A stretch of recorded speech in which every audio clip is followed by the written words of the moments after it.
G'day guys, Keith from Remote Safety Solutions. It got me thinking the other day while I was out fishing. I came across a couple of rock fishermen, and one of them had actually got quite a substantially sized hook actually lodged into their hand.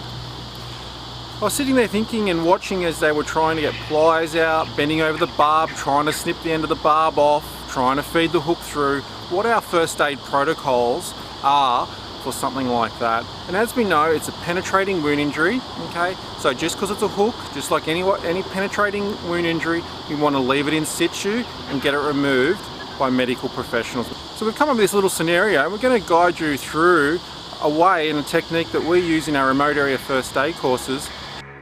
We've got Meredith out of the kayak and we've set her down on this nice rock. She said she's not feeling dizzy or nauseous, so we're not too worried about her fainting at this stage. So I'm pretty happy she's in a nice safe location.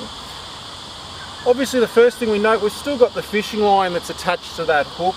We've got a little bit of bleeding, and you can notice it's quite a substantial penetrating wound injury. It's gone through quite a few layers of flesh there. Before we get into it, obviously I want to set up my workstation. I've got my PPE ready to go, my gloves. Got a couple of roller bandages that we're going to use, and a triangular to sling and to elevate that injury once we've stabilised it, and some trauma shears in case we need them as well. So let's get into it and we'll show you how we do it.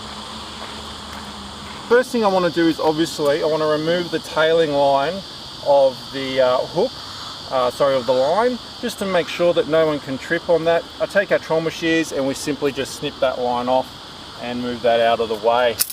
No one can trip and fall on that, and obviously pull that hook.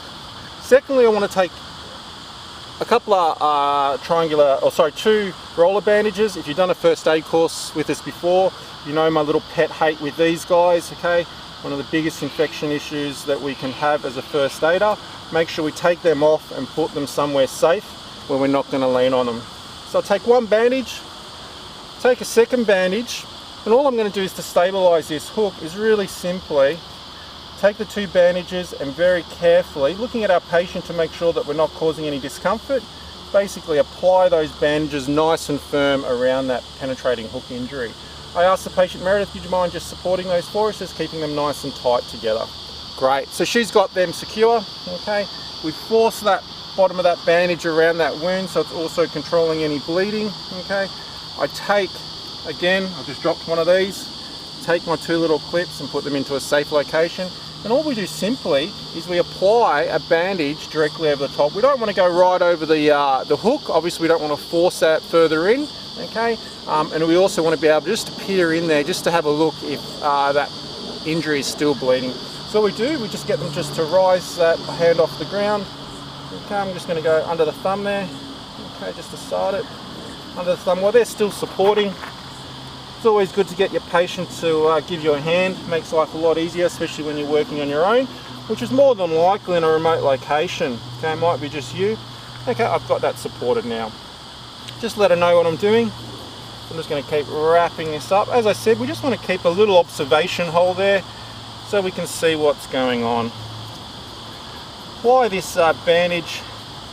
We're not putting it on super tight. We're not trying to put it that tight that we're moving everything around. But we're applying it so we can keep those two bandages nice and secure. As I said, we might have a boat ride back, a couple of hours, and we might have a car trip or a four-wheel drive trip over rough terrain.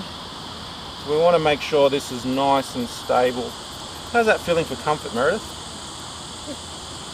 So we just tuck that end under, and we can rest that back down. It's applied a bandage, okay, and I just want to make sure that we've still got good capillary refill into that area. If you feel any pins and needles, okay, let me know. So no pins and needles? No. Great. What we want to do now is we want to splint that and get it ready to get out of here.